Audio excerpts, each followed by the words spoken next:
علیکم۔ دورہ قرآن میں خوش آمدید۔ آج ہم پڑھیں گے 18واں پارہ قد افلح۔ اس کی کل آیات ہیں 280 اور کل رکوع ہیں 21 یعنی 21۔ اس میں آغاز سورہ المومنون سے ہوتا ہے، سورہ النور ہے اور سورہ الفرقان۔ سورہ المومنون سے آغاز کرتے ہیں، 118 آیات ہے اور 6 رکوع ہیں اس سورت کے۔ اس سورت کا اہم موضوع ہے اللہ تعالیٰ کے نیک اور فرما بردار بندوں کی 7 خوبیاں، یعنی مومنون کی 7 خوبیاں۔ اللہ کی نظر میں مومن کون ہے؟ اگر ہم یہ دیکھنا چاہیں کہ اللہ کے فرما بردار بندے کون ہوتے ہیں تو ہم یہ دیکھ سکتے ہیں کہ ہمارے اندر یہ 7 خوبیاں موجود ہیں، نہیں موجود یا کم ہیں، یا کوئی خوبی ایسی ہے جو تھوڑی سی ہے، زیادہ نہیں ہے، تو ہم یہ کوشش کریں گے کہ ہم ان ساری خوبیوں کو اپنے اندر پیدا کر سکیں، کیونکہ قرآن سے ہم سیکھ رہے ہیں زندگی۔ اللہ تعالیٰ نے یہ بھی بتایا کہ جو 7 قسم کی خوبیوں والے لوگ ہیں نا، یہ جنت میں جائیں گے، یہی حق رکھتے ہیں کہ جنت میں جائیں۔ تو خوبیاں کون سی ہیں؟ پہلی خوبی جو اللہ تعالیٰ نے بتائی کہ ان کے اندر ہے وہ ہے ایمان۔ الذین یؤمنون بالغیب، وہ اللہ کو بن دیکھے اس پر ایمان رکھتے ہیں۔ یہ بات اللہ تعالیٰ نے سورہ بقرہ کے پہلے رکوع میں بھی ہمیں بتائی تھی نا، اور سورہ مومنون میں اللہ کہتے ہیں قد افلح المؤمنون، یقیناً مومن کامیاب ہو گئے۔ یعنی فلاح کے لیے جو پہلی خوبی چاہیے نا وہ ہے ایمان کا حامل ہونا، یعنی وہ ایمان رکھنے والے لوگ ہیں۔ تو کامیابی کی خوشخبری کس کو دی؟ ایمان والوں کو، جو مومن ہیں ان کو۔ بچوں، فلاح پتہ کس کامیابی کو کہتے ہیں؟ ایسی کامیابی کو جو محنت کر کے حاصل کی جائے۔ فلاح عربی میں کسان کو بھی کہتے ہیں۔ دیکھیں کتنی محنت کرتا ہے وہ کھیتی اگانے کے لیے، ہے نا، زمین ہموار کرتا ہے، دھوپ چھاؤں رات دن کیسی محنت کرتا ہے، پانی دیتا ہے، فصل میں جڑی بوٹیاں نکالتا ہے، کھاد دیتا ہے، بار بار خیال رکھتا ہے۔ تو جو مسلسل کوشش اس کے لیے کرنی پڑتی ہے نا، وہی اصل میں فلاح ہے۔ تو اللہ تعالیٰ کہتے ہیں جو جنت حاصل کرنے کی کوشش میں کمی نہیں کرتے، مسلسل لگے رہتے ہیں اس کے پیچھے کہ کسی طرح وہ جنت حاصل کرنے کے والے کام کر لیں، اللہ تعالیٰ کو راضی کرنے والے کام کر لیں۔ تو پہلی خوبی کیا بتائی؟ ایمان، فلاح کی ایمان لانا۔ دوسری کیا ہے؟ الذین هم فی صلاتہم خاشعون، وہ اپنی نمازوں میں نا خشوع اختیار کرتے ہیں، عاجزی اختیار کرتے ہیں، پوری توجہ شوق لگن سے نماز پڑھتے ہیں۔ اور اس کے علاوہ جو خوبی بتائی وہی کہ والذین هم عن اللغو معرضون، وہ لغویات سے، فضول کاموں سے منہ موڑنے والے ہوتے ہیں، ان میں ان کا دل نہیں لگتا، بے مقصد کاموں میں ان کا دل نہیں لگتا۔ اللہ تعالیٰ نے لفظ استعمال کیا لغو۔ لغو ایسے کام کو کہتے ہیں جس میں کوئی بھلائی نہ ہو، کوئی فائدہ نہ ہو، یعنی جس کے کرنے کا بھی کوئی فائدہ نہ ہو اور چھوڑنے کا بھی کوئی فائدہ نہ ہو، ایسے کاموں کو لغو کہتے ہیں۔ اب ذرا سوچیں ذرا، یہ لغو جو ہے وہ کس کس پہ آئے گا؟ فرض کریں کہ آپ نے ایک ڈرامہ دیکھنا ہے نا، وہ دیکھا یا نہ دیکھا، آپ کی زندگی میں اس کا کیا فرق پڑے گا؟ ایک گیم کھیلنی ہے، کھیلی یا نہ کھیلی، اس سے کیا فرق پڑے گا؟ ویڈیو گیم کی بات کر رہی ہوں، جو فزیکل گیمز ہوتی ہیں جس میں ہمارا جسم استعمال ہوتا ہے، جس میں ہمیں کھیلنے سے پسینہ آتا ہے، ہمارا آکسیجن کا انٹیک بڑھتا ہے، ہمیں سانس زور زور سے آتا ہے، اس سے ہمارے جسم کی صحت بنتی ہے، ہمارے پٹھے مضبوط ہوتے ہیں، ٹھیک ہے نا۔ جسمانی کھیلنا تو نیکی ہے۔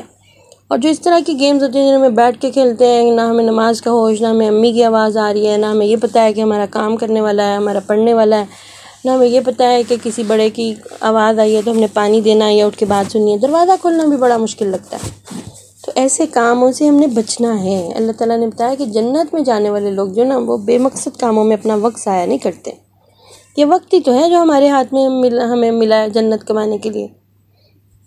اچھا، مزے کی ایک بات بتاتی ہوں۔ ایک بچے نے مجھے پوچھا کہ پھر پڑھنے کا بھی کوئی فائدہ نہیں، تو میں نے اسے بتایا پڑھنے سے ہمیں اچھی زندگی گزارنی آتی ہے۔ اللہ تعالیٰ چاہتے ہیں کہ جو مومن بندے ہیں، جو اس کے فرما بردار بندے ہیں، جن کو انہوں نے اس دنیا میں اس لیے بھیجا کہ وہ اس دنیا میں اللہ کے دین کا کام کریں، تو وہ اس لیے نہیں بھیجا کہ دنیا کو نہ برتیں۔ اس دنیا کو استعمال کرنے کا طریقہ، اس دنیا میں زندگی گزارنے کا طریقہ ہم اسکول میں پڑھنے والی پڑھائی سے سیکھتے ہیں، اور وہ بھی نیکی ہے، ٹھیک ہے نا۔ یہ نافع علم ہے، فائدہ مند علم ہے، اس کو حاصل کرنا عین نیکی ہے۔ اس کو حاصل کرنے سے ہی تو ہمیں اللہ کی بنائی ہوئی زمین سے، بنائی ہوئی چیزوں سے فائدہ اٹھانا آتا ہے، اور ان فائدے کو اس کی دوسری مخلوق کے فائدے کے لیے استعمال کرنا آتا ہے۔ ساتھ ساتھ وہ یہ کہتا ہے کہ اس بات پہ غور کرو کہ یہ فائدے میں نے دیے، یہ صلاحیتیں میں نے دی، یہ رزق میں نے دیا، اس کو استعمال کرو، اللہ کا شکر ادا کرو، دوسروں کو فائدہ پہنچاؤ، دوسروں کو تکلیف نہ پہنچاؤ، یہ نیکی ہے، ٹھیک ہے نا؟ اور ساتھ ساتھ اللہ کا پیغام بھی دوسروں تک پہنچاؤ۔ پھر اگلی خوبی کیا ہے؟ وہ زکوٰۃ ادا کرنے والے لوگ ہوتے ہیں۔ اسلام کی بنیاد نا آپ کو پتہ ہے 5 چیزوں پر ہے، ارکان اسلام کا تو پتہ ہے نا آپ کو، یعنی یہ اس بات کی گواہی دینا کہ اللہ تعالیٰ ایک ہے، اس کے سوا کوئی معبود نہیں، اپنی زبان سے بھی اور اپنے عمل سے بھی، اور یہ کہ نبی حضرت محمد صلی اللہ علیہ وسلم اللہ کے سچے اور آخری رسول ہیں، اور یہ کہ نماز قائم کرنا، زکوٰۃ ادا کرنا، حج کرنا اور رمضان کے روزے رکھنا۔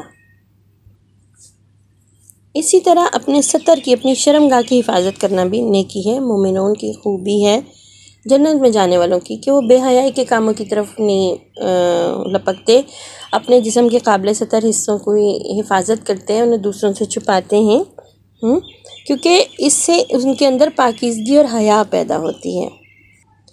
معاشرے میں بے حیائی پھیلانے والی جو چیزیں ہیں نا، ان سے بھی باز رہتے ہیں۔ مثلاً وہ اپنی آنکھوں کو بچاتے ہیں بری چیزوں کو دیکھنے سے، اپنے کانوں کو بچاتے ہیں بری باتیں سننے سے، بے حیائی کی باتیں سننے سے، گالی گلوچ، لڑائی جھگڑا، یہ سب چیزیں بھی اس میں آ جاتی ہیں، اور خاص طور پر گندی اور بری باتیں، اور نہ منہ سے کرنی ہے نہ کانوں سے سننی ہے۔ اسی طرح پھر اپنے ہاتھوں کو، اپنے پیروں کو بے حیائی کے کاموں کی طرف جانے سے روکنا ہے، ان کو بری باتوں میں، برے کاموں میں استعمال نہیں کرنا، بے حیائی کے کاموں میں، ٹھیک۔ پھر اللہ تعالیٰ نے یہاں پہ مومن لوگوں کی خوبی بتائی کہ جب وہ بڑے ہو جائیں تو وہ کبھی، مرد جو ہے وہ عورتوں سے، عورتیں جو ہیں وہ مردوں سے دوستی نہیں لگاتے پھرتے۔ اللہ نے اس کے لیے صرف ایک ہی حلال رشتہ بنایا ہے، وہ ہے شادی کا اور نکاح کا۔ اس کے علاوہ جو انسان خود سے رشتے بنا لیتا ہے، اللہ تعالیٰ نے انہیں ناپسند کیا ہے۔ نہ کوئی منہ بھولا بھائی ہوتا ہے، نہ کوئی منہ بھولی بہن ہوتی ہے۔ اللہ تعالیٰ نے جن کو آپ کا بھائی بنایا وہی آپ کے بھائی ہیں، جن کو آپ کی بہنیں بنایا صرف وہ آپ کی بہنیں ہیں، حتیٰ کہ آپ کی کزنز وغیرہ بھی آپ کے بھائی بہن نہیں ہو سکتے، کیونکہ اللہ نے انہیں آپ کا سگا بہن بھائی نہیں بنایا۔ تو اللہ نے بتایا کہ ان رشتوں میں بھی کچھ حدود ہیں، کچھ ڈسپلن ہیں جن کو اختیار کرو۔ مثلاً ایک دوسرے سے جب بچے بڑے ہو جائیں وہ ایک دوسرے سے ہاتھ نہ ملائیں، بیٹھ کے ہنسی مذاق کی باتیں نہ کریں، مناسب سی گفتگو جو ہونی چاہیے اس کے سوا اس حد کو نہ توڑیں جو اللہ نے بنائی۔ آگے ابھی سورہ نور ہم شروع کریں گے نا، تو انشاءاللہ اس میں بھی اللہ تعالیٰ نے اتنے زیادہ اچھی زندگی گزارنے کے پیارے پیارے اصول ہمیں دیے ہیں جو ہم نے ابھی وہاں دیکھ لینے ہیں۔ تو یہاں جو ہم خوبیاں دیکھ رہے ہیں اس میں یہ کہ جو اللہ نے ڈسپلن بنا دیا نا، جو اللہ نے حد بنا دی، جو اصول اور قاعدے بنا دے، ان کو وہ توڑنے والا نہیں ہوتے۔ جو اصول اور قاعدے ہماری زندگی میں ہوتے ہیں نا، وہ ہماری زندگی کو مشکل بنانے کے لیے نہیں ہوتے، آسان بنانے کے لیے ہوتے ہیں۔ خود ہماری اپنی ذاتی زندگی اور وہ سب لوگ جو ہم سے جڑے ہوئے ہوں، جو ان سے ہمارا رشتہ ناتا ہو، جن سے ہمارے معاملات پیش آتے ہوں، ٹھیک۔ اور اس سے اگلی بات یہ ہے کہ وہ اپنی امانتوں کی اور اپنے وعدوں کی پاسداری کرنے والے ہوتے ہیں۔ دیکھیے کتنی بڑی بات ہے کہ وعدہ جو ہے نا، ہم چھوٹی سی بات سمجھتے ہیں، وعدہ کرنا، پرومس کرنا، توڑ دینا۔ اللہ نے کہا جو جنت میں جانے کا حق رکھتے ہیں نا لوگ، ان کی خوبی ہے کہ وہ اپنی امانتوں کی بھی حفاظت کرتے ہیں اور ساتھ اپنے وعدوں کی بھی حفاظت کرتے ہیں۔ وعدہ بہت بڑی چیز ہے، پرومس از پرومس، ہمیں ہر صورت میں اپنا وعدہ پورا کرنا ہے۔ کچھ وعدے ہم اللہ تعالیٰ سے کرتے ہیں نا، ان کو بھی پورا کرنا ہے۔ ہم اللہ سے سب سے پہلے زندگی کا جو وعدہ کر کے ہے نا، وہ یہ کہ اللہ ہم آپ کو رب مانیں گے، اور مانتے ہیں اور مانیں گے۔ یہ وعدہ ہم نے اس دنیا میں آنے سے پہلے اللہ تعالیٰ سے کر لیا تھا۔ تو اللہ نے کہا جب کوئی مومن وعدہ کرے جو رب اور بندوں کے درمیان ہو، اس کو بھی، اور جو بندوں اور بندوں کے درمیان میں ہو اس کی بھی حفاظت کرنی، اس پہ اوپر بالکل پکی اور لازمی ہو جاتی ہے۔ اور آپ کو پتہ ہے نا کہ ہم نے یہ حدیث بھی پڑھی تھی پہلے کہ منافق جو ہوتا ہے وہ وعدہ نہیں پورا کرتا۔ حضرت ابو ہریرہ رضی اللہ تعالیٰ عنہ سے روایت ہے کہ آپ صلی اللہ علیہ وسلم نے فرمایا کہ منافق کی 3 علامتیں ہیں، جب وہ بات کرے تو جھوٹ بولے، جب وہ وعدہ کرے تو خلاف ورزی کرے، اور جب اس کو کوئی امانت سپرد کی جائے تو اس کا وہ خیال نہ رکھے، اس میں خیانت کرے۔ یہاں ایک خوبی یہ بھی بتائی کہ وہ اپنی نمازوں کی حفاظت کرتے ہیں۔ اب نمازوں کی حفاظت سے کیا مراد ہے؟ نماز کا وقت، اس کے ارکان، آداب اور شرائط کی پابندی کے ساتھ نماز کو ادا کرنا۔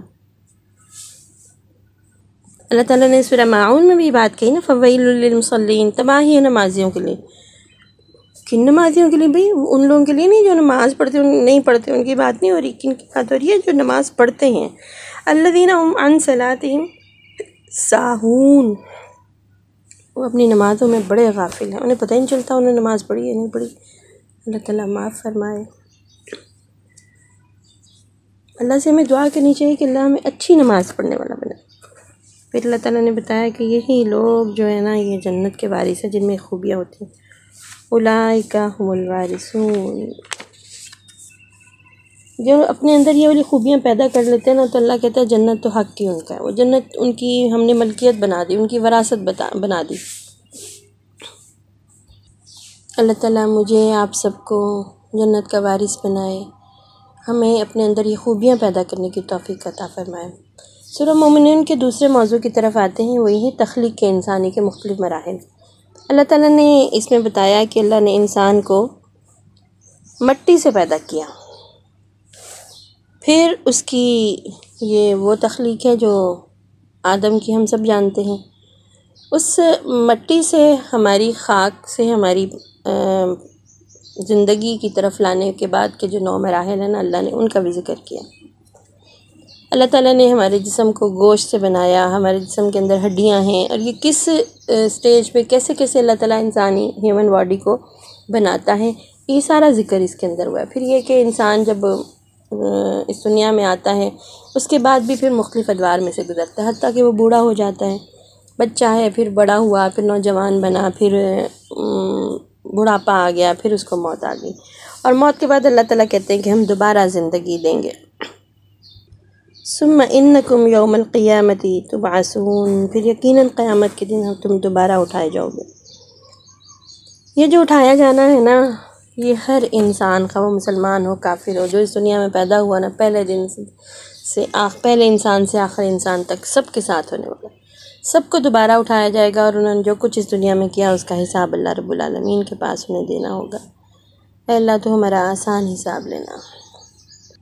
اس کے بعد اللہ تعالیٰ اس سورہ مبارکہ میں بہت سارے انسانی زندگی کو فائدہ پہنچانے والے اور بہت سارے ایسی باتوں کا ذکر کرتے ہیں جو اللہ کو سے قریب کرے، اللہ کو پہچان میں مدد دے۔ اللہ تعالیٰ کہتے ہیں وَلَقَدْ خَلَقْنَا فَوْقَكُمْ سَبْعَ طَرَائِقَ، اللہ نے تمہارے اوپر 7 تہ بتہ راستے بنا دیے۔ 7 راستوں سے مراد 7 تہ بتہ آسمان ہیں، اوپر نیچے، اور پھر ان کے اللہ تعالیٰ کہتے ہیں ہم اپنی مخلوق سے کبھی غافل نہیں ہوئے، کبھی غافل نہیں ہوئے۔ آسمان کو اللہ نے ہمارے لیے چھت بنا دیا، کیسی خوبصورت، ستاروں سے سجی، چاند سے سجی، روشن پیاری خوبصورت چھت، اور دن میں سورج اس کو روشن کرتا ہے۔ اور اس میں اللہ نے ہمارے لیے سورج، چاند، ستاروں میں کتنے فائدے رکھ دیے۔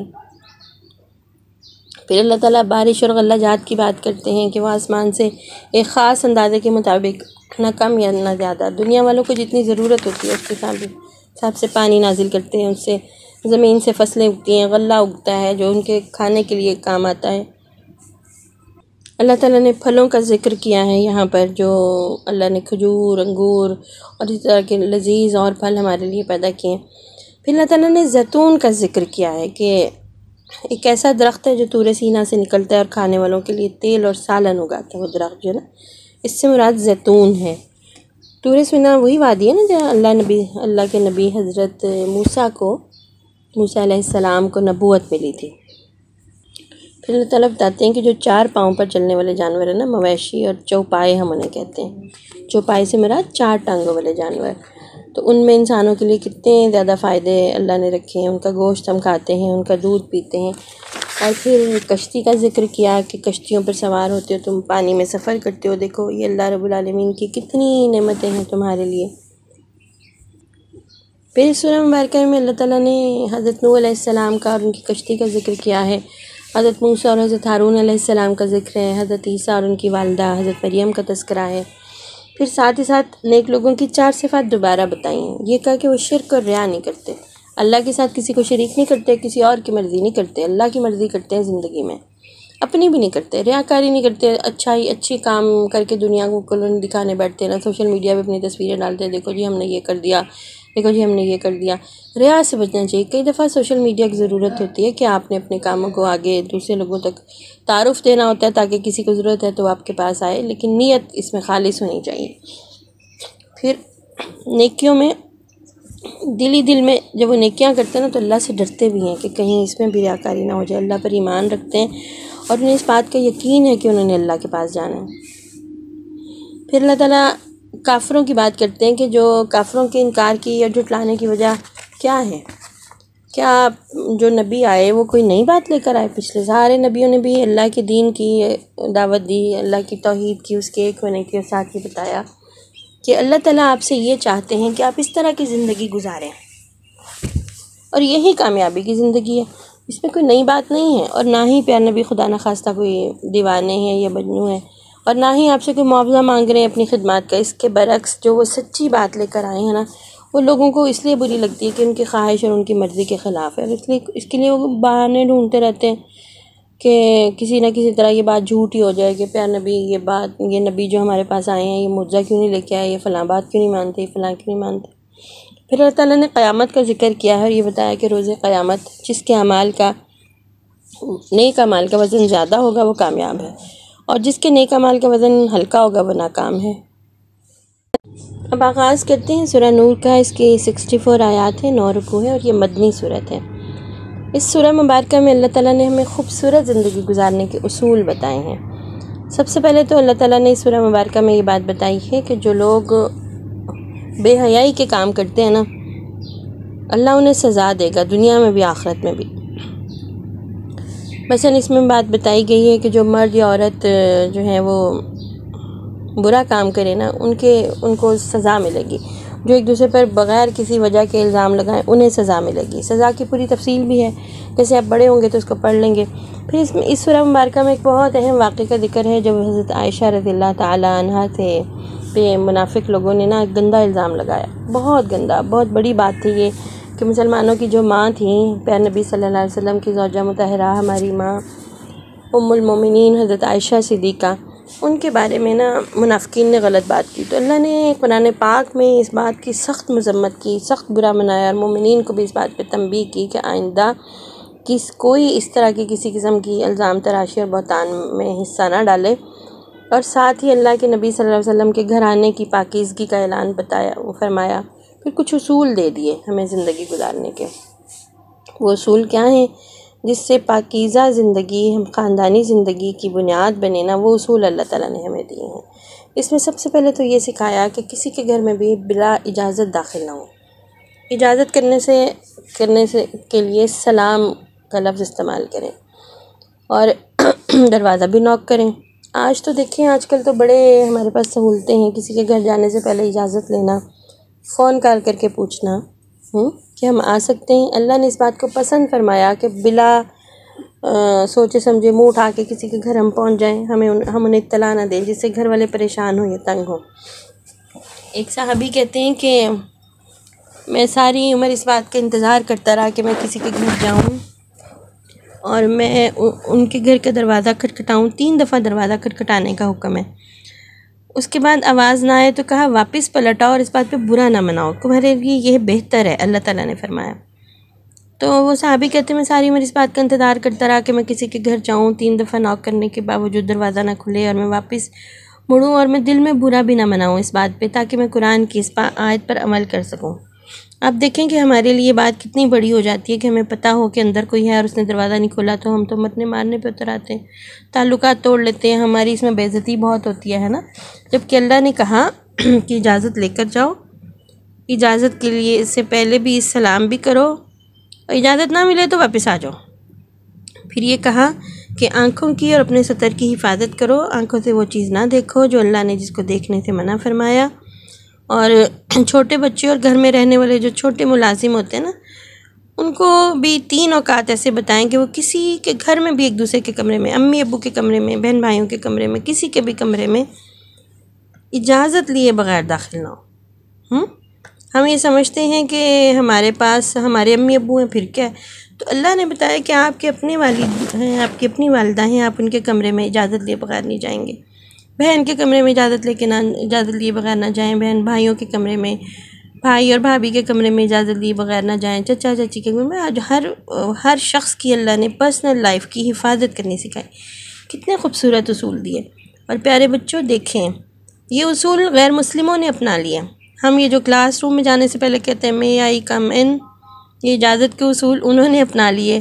وہ لوگ ایک دوسرے کی پرائیویسی میں انٹرفیئر نہیں کرتے، ایک دوسرے کی گھر میں ایک دوسرے کے کمرے میں بلا اجازت نہیں جاتے۔ ہم مسلمان تھے، ہمیں اللہ نے قرآن میں یہ آداب سکھائے تھے، ہم نے انہیں چھوڑ دیا۔ اسی لیے ہماری زندگی میں اتنی پریشانیاں اور الجھنیں آ جاتی ہیں۔ ہمارے تعلقات میں محبت کی بجائے بہت ساری اور چیزیں ایسی آتی ہیں جس سے ہمیں لگتا ہے کہ ہم نا ایک دوسرے کی زندگی میں بغیر کسی اس کے قانون اور قاعدے کے انٹرفیئر کرتے ہیں۔ جب چاہا جو چاہا اٹھ کے کر لیا، اور جہاں ذرا سی ہمیں دوسرے سے وہ فیل کرنی پڑی ہیزیٹیشن، تو وہاں پہ ہماری بے عزتی ہو گئی۔ تو آج ہم نے یہاں سے سیکھا کہ ہم کبھی بھی کسی کے گھر بلا اجازت نہیں جائیں گے۔ گھر میں داخل ہوتے وقت السلام علیکم کہیں گے، ٹھیک ہے نا۔ یہ قرآن نے ہمیں سورہ نور میں آداب سکھائے۔ اور ہم ایک دوسرے کے کمرے میں، اپنے ہی گھر میں ایک دوسرے کے کمرے میں اجازت لے کر جائیں گے۔ اجازت لینے کا بھی طریقہ یہ نہیں ہے کہ دروازہ کھول کے پوچھیں کہ میں آ جاؤں۔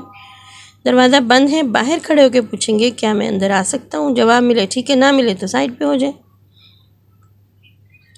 پھر اللہ تعالیٰ نے پاک دامن زندگی کے آداب بتائے ہیں۔ اللہ نے کہا اپنی آنکھوں کی حفاظت کریں، اپنے سطر کی حفاظت کریں، اور پاک دامن زندگی کے لیے خاص طور پر 3 اوقات بتائے ہیں کہ ان اوقات میں کبھی بھی کسی کے دوسرے کے کمرے میں اجازت لیے بغیر نہ داخل ہوں۔ اور پھر یہ کہ جب کسی کے گھر جائیں تو اپنی آمد کی اطلاع دے کر جائیں۔ ایک صحابی جو تھے انہوں نے پوچھا کہ یا رسول اللہ، ہمارے گھر میں صرف میں اور میری ماں ہیں، تو کیا میں اجازت لے کر اندر جاؤں؟ پیارے نبی نے کہا ہاں بالکل۔ آپ نے پھر پوچھا کہ پیارے نبی وہ تو میری ماں ہیں اور صرف ہم دونوں ہی ہوتے ہیں گھر میں۔ پیارے نبی نے کہا کہ ہاں اجازت لے کے جاؤ۔ انہوں نے پھر پوچھا، پیارے نبی نے پھر کہا کہ ہاں اجازت لینا ضروری ہے۔ دیکھیں ایسی بات کہ صرف ان کی والدہ ہے گھر میں اور وہ ہے، پھر بھی اس بات پہ اصرار کیا کہ اجازت لے کے پھر گھر میں داخل ہو۔ پھر اللہ تعالیٰ نے یہ بھی بتایا کہ گھر میں داخل ہو کر سلام کریں اور اجازت کے بغیر اجتماعی مجلس سے کبھی نہ اٹھیں۔ ایک محفل ہے نا، کسی کے گھر گئے ہیں کہ یا کوئی ایک سب لوگ مل کے بیٹھے ہیں، تو وہاں سے اٹھنے کا طریقہ بھی بتایا کہ کہ وہاں سے اجازت لے کر اٹھیں۔ یہاں پہ مسلمانوں کو ایک ادب یہ بھی سکھایا گیا کہ وہ رسول اللہ صلی اللہ علیہ وسلم کو ادب سے پکاریں، اس طرح نہ پکاریں جیسے ایک دوسرے کو پکارتے ہیں۔ ایک دوسرے کو ہم بے تکلفی سے پکار لیتے ہیں نا، تو اللہ کے نبی صلی اللہ علیہ وسلم کا نام لینے کے لیے آداب سکھائے گئے ہیں کہ عزت اور احترام کے ساتھ انہیں مخاطب کیا جائے۔ پھر اللہ تعالیٰ نے سورہ مبارکہ میں اہل حق اور اہل باطل کی 3 مثالیں دی ہیں۔ پہلی مثال میں مومن کے دل کے نور کو اس چراغ سے تشبیہ دی ہے، اس چراغ جیسا بتایا جو صاف شفاف شیشے کا بنا ہوا ہو، اور اس میں ایک شمع جل رہی ہو، اس میں ایک چراغ جل رہا ہو۔ اس چراغ کو کسی تاکچے میں رکھ دیا گیا ہو۔ تاکچہ وہ جگہ ہوتا ہے جس کو چراغ رکھنے کے لیے بنایا جاتا ہے، تاکہ اس کا جو روشنی ہے نا اس کی ایک حد ہو، جہاں اس کی ضرورت ہے وہاں تک اس کی روشنی جائے۔ اس چراغ میں جو تیل استعمال ہوا ہے وہ زیتون کے درخت کا تیل ہے۔ زیتون کے درخت کے تیل کی ایک خاص بات یہ ہے کہ جب اس سے شعلہ جلایا جاتا ہے نا تو اس سے دھواں نہیں اٹھتا، اور وہ اس کی چمک زیادہ ہوتی ہے۔ یہی حال مومن کے دل کا ہے کہ وہ اس کے دل میں جو ہدایت کا نور ہے نا، وہ علم جو وحی کے ذریعے آیا، اس علم سے جو اس کے دل میں نور پیدا ہوتا ہے نا، وہ دوسروں کو فائدہ ہی پہنچاتا ہے۔ دوسری مثال اہل باطل کے اعمال کی ہے، جنہیں وہ ایسے کام جو اللہ کے نام ماننے والے لوگ ہیں وہ اچھے کام کرتے ہیں، تو اللہ نے بتایا ان کی مثال سراب کی سی ہے۔ جیسے دور سے کوئی شخص دیکھے اور اسے نا موٹر وے پہ بھی ہم سفر کرتے ہیں نا تو ایسے لگتا ہے جیسے آگے سے سڑک پہ پانی پڑا ہوا ہے، یا صحرا میں سفر کرتے ہوئے ایسے لگتا ہے جیسے آگے پانی ہے، وہ چمکتا نظر آتا ہے، جب پاس جاتے ہیں تو وہاں کچھ بھی نہیں ہوتا۔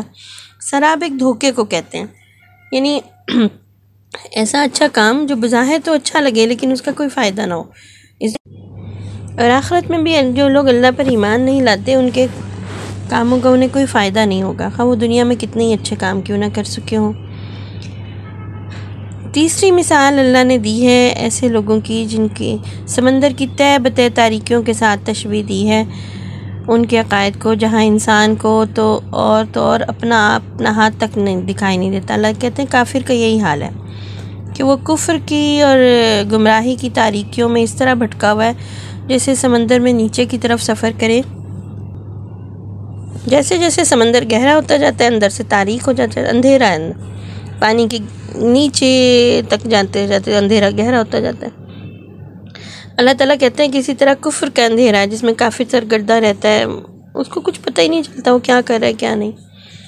تو اللہ تعالیٰ سے ہم دعا کرتے ہیں کہ اللہ تعالیٰ نے ہم سورہ نور میں جو خوبصورت باتیں ہم نے سیکھی ہیں اچھی زندگی گزارنے کی، ہمیں ان پر عمل کرنے کی توفیق دے اور ہمیں کفر اور گمراہی اور نافرمانی کے اندھیروں سے بچائے۔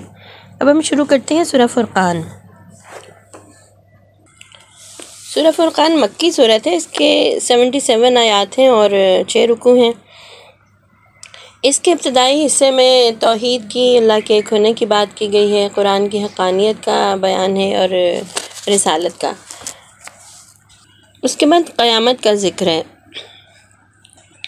اس سورہ مبارکہ میں اللہ تعالیٰ بتاتے ہیں کہ اللہ وہ ذات ہے، تبارک الذی نزل الفرقان، بہت برکت والی ذات ہے وہ جس نے اپنے بندے پر ایسی کتاب اتاری جو فرقان ہے۔ اب بچوں فرقان کسے کہتے ہیں؟ فرقان ایک ایسی چیز کو کہتے ہیں جو خالص اور ناخالص کو الگ کر دے، جو سچے اور جھوٹے کو الگ کر دے، جس سے پتہ چل جائے کہ اچھی چیز کیا ہے اور بری کیا ہے۔ غلط اور صحیح میں فرق بتانے والی کتاب ہے قرآن جو ہے نا، وہ ہمیں بتاتا ہے کہ کیا ٹھیک ہے وہ کرنا چاہیے اور کیا غلط ہے اس سے بچنا چاہیے۔ یہاں اس سورہ مبارکہ میں کافروں کی قرآن کے بارے میں 2 غلط باتوں کا ذکر ہوا ہے۔ ایک تو وہ یہ کہتے تھے کہ خدا نخواستہ نعوذ باللہ حضرت محمد صلی اللہ علیہ وسلم کی اپنی تخلیق ہے قرآن، انہوں نے خود ہی گھڑ لیا، کچھ اور لوگوں سے مل کے نا انہوں نے قرآن خود ہی گھڑ لیا۔ اور پھر یہ کہتے تھے کہ گزشتہ قوموں کے جو قصے اور کہانیاں اس نے کسی سے لکھوا لی ہیں، نعوذ باللہ، اللہ تعالیٰ معاف کرے، ایسی غلط باتیں کہتے تھے۔ پھر ان کا یہ خیال یہ تھا کہ رسول جو ہے نا وہ کوئی انسان نہیں ہونا چاہیے، فرشتہ ہی ہونا چاہیے۔ اگر فرض کریں انسانوں میں سے کسی کو نبوت اور رسالت ملے تو وہ تو امیر لوگوں کو ملنی چاہیے۔ دیکھیں نا کتنی غلط باتیں، وہ کہتے تھے پیارے نبی تو غریب بھی ہیں اور یتیم بھی ہیں۔ تو اللہ تعالیٰ نے یہاں پر مختلف دلائل کے ذریعے ان کی اس کم فہمی اور غلط سوچ کو جو نا اس کے انالیسس کیا، بتایا کہ یہ کوئی بات ہے کرنے والی۔ انسانوں کو میں سے ذمہ داری ان کو دی جاتی ہے جن کو اللہ نے صلاحیت دی، اور رسول تو وہ لوگ ہیں جن کو اللہ نے خود چن لیا اس کام کے لیے، اور انہوں نے اس کام کے لیے صلاحیتیں دی۔ ماشاءاللہ، الحمدللہ کہ اللہ نے ہمیں پیارے نبی جیسے پیارے رسول دیے۔ ہم ان پر ایمان رکھتے ہیں اور جو پیغام وہ لے کر آئے ہم اس کو سچ مانتے ہیں۔